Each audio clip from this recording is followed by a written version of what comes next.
When the HOA built 35 homes on my land, I didn't fight them. I simply showed them the truth.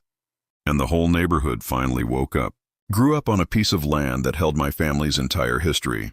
My grandparents cared for it, planted trees on it, and built a small dam that kept the fields alive. For me, that land was more than property. It was a memory you could walk on. But after years away working in another city, I returned to something unreal. Where my open land once stood, there were now 35 newly built homes.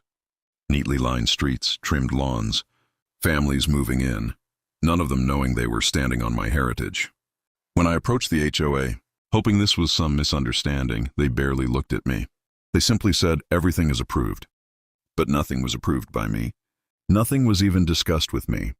I wasn't angry, just disappointed.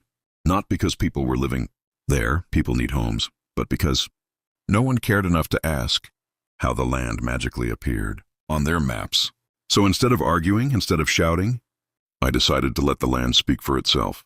I walked to the old dam, still strong, still silent, and opened the controlled water flow. Not to damage anything, not to frighten anyone, just to let the water follow the natural path it always had. Within minutes, the gentle flow traced the real boundaries of my land, moving through the neighborhood in soft streams. People stepped outside, surprised, watching the water create lines they had never seen before. And suddenly the questions began. How is this happening?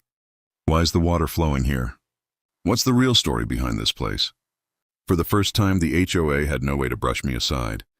The truth was visible to everyone. In the end, we reached a peaceful agreement.